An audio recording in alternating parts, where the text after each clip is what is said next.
only you can bring. All right, let's get to some Wooden Watch, and we're going to do that by bringing in our college basketball, one of our best college basketball analysts, Monica McNutt, joining us. Monica, thank you so much for the time. We're going to talk about some sweet dunks. Going to have a good look at Monica. Looks good too. Like, I am severely under hip for this thing. Oh my gosh, and you're rocking. See, we could have matched. I have that same shirt, but she texted me. She said, my wig looks good, kind of throwing her off a little bit, but the backwards hat, I see you, sis. You're looking flawless. Okay, so let's get to some Wooden Watch. I know you can relate, Christine. I'm going to get a haircut later today, so I had to just cover it up. It's Saturday morning energy. Look, all right, go ahead, Fitz. I get my haircut every 2 weeks, thank you very much. It grows very fast, which at my age is, I can't believe I just said at my age on TV. Never mind. All right, let's get to the Wendy's Wooden Watch.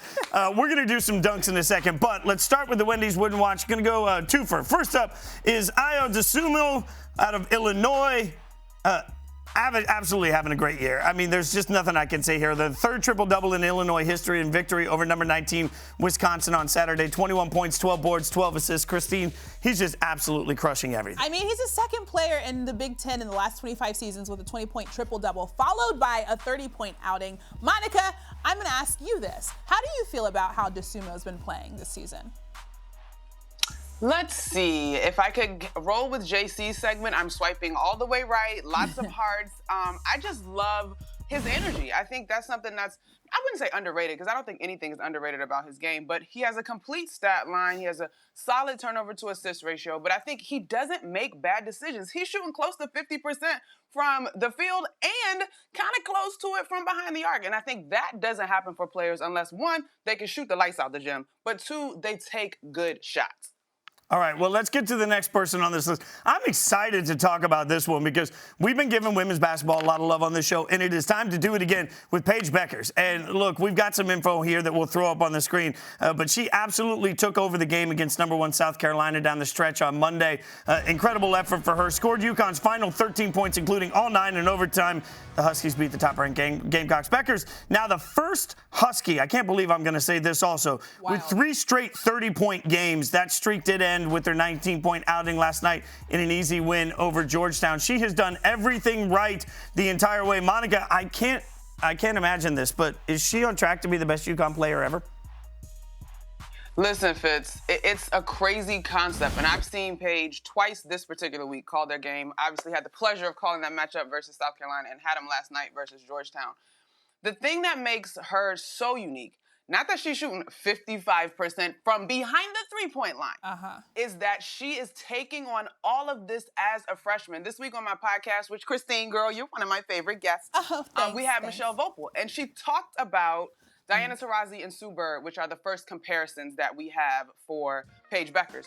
But she said Diana wasn't asked to carry this much of the load until her junior year. As a freshman, she had upperclassmen that could do it, and Sue had All-Americans in her same class. So when you look at how literally, like, Paige is the Labrador with the little pouch on his back with the 2 Labrador puppies that every now and then pops up on Twitter, like, she is carrying this whole squad. I don't think that this is a far-fetched argument for her to get this award at all. By the way, we've been giving Paige a ton of love on Spain and Fitz. A great radio show you can hear on ESPN Radio, 7 and 9 p.m. Eastern, Monday through Friday. That's right, shameless plug. I'll add on to what Monica just said. Paige makes everything look easy. That, to me, is the most stunning part. All right, speaking of making it look easy, let's get to some surprisingly great plays brought to you by State Farm. We're going to start with a little bit of a Reggie Miller impersonation here. Toledo down 5 with 6.4 seconds left. Sophia Wire drains the 3 to make it a one-possession game. I mean, this is just, and she gets another chance and hits a 3 at the buzzer, sends the game to overtime. Woo! If you're keeping track at home, that's 2 threes in the final 6.4 seconds. Monica, what's it feel like to be that hot on the floor? I could never know. I have no idea. I don't know either. I mean, the best I could do was, I think, 6 threes in a regulation game, but nothing at the buzzer. I can't speak to that. I mean, all I will say, straight up in the zone, right? Like, throw it up, can't miss. The basket as big as the ocean. She was on. I don't know what to say to that. Fitz, I never did that. I don't know. I just love that she just said six threes in one game. Like, unless it's a video game, I don't know about that either. Let's keep going. All right, best accidental buzzer beater. Garner Webb and Longwood tie game with 10 seconds left. Deshaun Wade grabs the rebound, dribbles, and heaves the half court. Just like a little something light. But there's still 4 seconds left. Upon further review, it appears he was looking at the shot clock, which had not been reset, and not the game clock, unfortunately for him. Oh, And we're going straight to the next one here. This is a Johnny Kennedy hitting the buzzer-beating 3 for the win over Austin Peay. Monica, best buzzer beater? You got a best buzzer beater like moment you've been involved in? He left. I love that he left.